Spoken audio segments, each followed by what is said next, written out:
చదరంగం నేర్పిద్దాం, బాలల మేధాశక్తిని పెంపొందిద్దాం. శ్రీ హంస చెస్ అకాడమీ. ఏలూరు జిల్లా జంగారెడ్డిగూడెంలో ఇంటర్నేషనల్ రేటింగ్ ప్లేయర్ కన్నా సూర్య నాగేశ్వరరావు ఆధ్వర్యంలో అంతర్జాతీయ విధానంలో చదరంగం శిక్షణా తరగతులను ప్రారంభించారు. జంగారెడ్డిగూడెం ప్రతిభా స్కూల్ ఐఐటి క్యాంపస్ వెనక శ్రీ హంస చెస్ అకాడమీని ప్రముఖ న్యాయవాది అచ్చు Srinivas, retired MEO Sama Ramesh, PET Narasimharaju, Karuturu Venkata Subbarao, Narayana school principal Lakshminarayana Reddy ribbon cut చేసి ప్రారంభించారు. ఈ సందర్భంగా అచ్యుత శ్రీనివాస్ మాట్లాడుతూ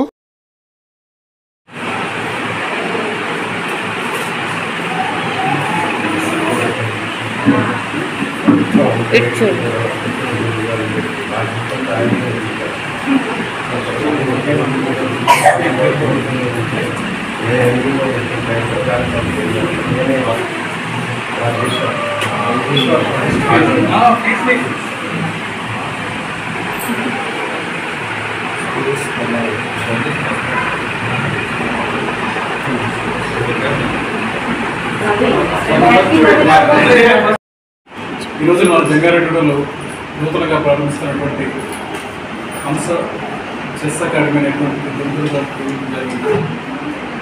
కార్తీక మంచి అంతర్జాతీయ స్థాయి చెస్ క్రీడాకారులు కావాలని ఈరోజు ప్రజలందరూ కోరుకుంటున్నాం. ముఖ్యంగా చదరంగం అనేటువంటి మన అందరికీ తెలిసినటువంటి విషయం. భారతీయతలో భాగం, ప్రపంచానికి చదరంగాన్ని పరిచయం చేసినటువంటి దేశం భారతదేశం. అది ఒక మైండ్ గేమ్, మనిషి యొక్క తెలివితేటల్ని షార్ప్నెస్ చేసేటువంటి. కానీ ఈరోజు మనం తల్లిదండ్రులు తగ్గ గుర్తొచ్చింది. మనం రకరకాల ఫోన్ ఇచ్చేసాము, ఆ ఫోన్లో గేమ్స్ ఆడుతున్నామని ఆలోచిస్తున్నాం. కానీ ప్రతి తల్లిదండ్రులు కూడా వాళ్ళ పిల్లలు కానీ ఈ చెస్ వైపు మరల్చి ఆ చెస్గా నేర్పించగలిగినట్లు. అంటే అందులో అంతర్జాతీయ స్థాయిలో, జాతీయ స్థాయిలో పాల్గొనే అది కోరుతుంది. చదువుకునేటువంటి విద్యార్థికి ఎప్పుడైతే బ్రెయిన్ అనేటువంటి షార్ప్నెస్ ఉంటుంది, అతను ఐక్యూ అనేటువంటి కూడా విపరీతంగా పెరుగుతుంది చేస్తాం. ఎందుకంటే మనం అనుకున్నటువంటి తెలివితేటలు ఉపయోగించుకున్నటువంటి చాలా తక్కువ శాతం మనం చేస్తాం. 5% ఓకే ఉన్నటువంటి శాస్త్రీయ పరిణామం చూసుకున్నట్లయితే మనకు దేవుడు 100% తెలివితేటలు ఇస్తున్నాం, 5% ఓటు మాత్రమే మనం ఉపయోగించుకుంటాం. 10% కానీ ఉపయోగించుకోగలిగితే ఐన్స్టీన్ ఎంత గొప్ప లోకాన్ని శాస్త్రవేత్తలు జరిగింది. ఆ విధంగా ఆ బ్రెయిన్ షార్ప్ అవ్వాలంటే ముఖ్యంగా కావాల్సింది మనందరికీ తెలిసినటువంటి విషయం. చైనీస్ భాషలో షుడోకు అని, వాళ్ళు షుడోకుని ఎందుకు ఎక్కువ ఉపయోగిస్తారంటే వాళ్ళకి బ్రెయిన్ షార్ప్ అవ్వాలి. అలాగే భారతదేశంలో ఉన్నటువంటి మనకి అందుబాటులో ఉన్నటువంటి ఏంటంటే చదరంగం. మన చదరంగాన్ని ఏదో ప్రాచీనమైనటువంటి ఒక ఆటగా చూస్తున్నాం తప్పించి సైంటిఫిక్గా ఆ యొక్క చదరంగంలో ఉపయోగం ఏంటనేటువంటిది ఈరోజు ఆలోచించాలి. కానీ భారతదేశ తత్వానికి చదరంగానికి చాలా దగ్గర సంబంధం. ఈ రోజున ప్రపంచంలో ఉన్నటువంటి అత్యధికమైనటువంటి గ్రాండ్ మాస్టర్స్ ఉన్నటువంటి దేశం భారతదేశం. విశ్వనాథానంద రెడ్డి దాని నుంచి కోవిడ్ హంపి వరకు కూడా చూసుకున్నట్లయితే అందరూ గ్రాండ్ మాస్టర్స్.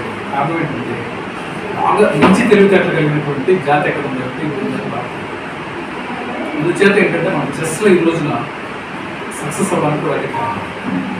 దయచేసి తల్లిదండ్రులకు కూడా చెప్పేటువంటి విషయం, కార్తీక విషయం చిన్నప్పటి నుంచి తెలుసు మనం ఎంత కష్టపడి ఈ రోజు చెస్లో ఈ పొజిషన్కి వచ్చింది. తను ఆ పొజిషన్కి రావడానికి ప్రధానమైనటువంటి కారణం పాప తండ్రి అయినటువంటి నాకు చాలా కష్టం. ఇప్పుడు కూడా తెలుసు, అంటే మీరు చాలా దగ్గరగా నాతో ఎక్కువగా షేర్ చేసుకుని బాబు.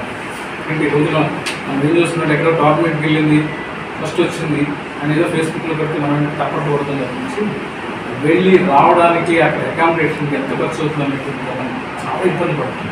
అలానే ఏంటంటే చాలామంది స్పాన్సర్స్ చేశారు, కానీ అస్తమానం చేయలేని పరిస్థితి వస్తుంది. ఒకసారి ఏంటంటే ఇబ్బంది పడే పరిస్థితి.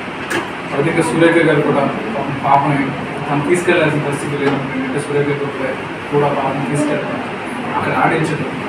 కానీ మెయిన్ ఏంటంటే నేను అదే ఇప్పుడు నాకు చెప్తా ఉంటాను, నీకు ఎన్ని ప్రాబ్లమ్స్ ఉన్నా, నీ కుటుంబంలో ఎన్ని ప్రాబ్లమ్స్ ఉన్నా పాప విషయంలో తీసుకోవద్దు. ఎందుకంటే ఎప్పుడు కూడా చదరంగం ఆడేటువంటి క్రీడాకారులు చాలా మైండ్ ఫ్రెష్ మైండ్, ఏ విధమైన టెన్షన్స్ ఉండిపోతుంది. వాళ్ళు ఉన్నప్పుడు మాత్రమే అవతల వాడే యొక్క ఎత్తులకు ప్రయత్నం వేసుకెళ్ళి మంచి సక్సెస్ సాధిస్తారు. ఆ విధంగా ఈ రోజున మంచి స్థాయిలో తను పర్ఫార్మెన్స్ ఇస్తుంది, ఇంకా బాగా. ఎందుకంటే ఈ రోజున మనం డబ్బులు పంచుకుంటూ వెళ్ళిపోతే మన దగ్గర ఆస్తి అయిపోతుంది. కానీ ఇక్కడ చూసుకున్నట్లయితే ఏంటంటే అందరూ గురువులే. మన దగ్గర ఉన్నటువంటి విజ్ఞానం ఎప్పుడైతే పంచుతామో అది మనకి ఉపయోగం, మన నేర్చుకున్నటువంటి అలాగే ఈ రోజు కార్తీకేయ ఈరోజు కార్తీక మనకుంది, కానీ ఈరోజు నా కార్తీక ద్వారా చాలామంది ఏంటంటే బయటకు వస్తారని నాకు అనిపిస్తుంది. అంటే ఫస్ట్లో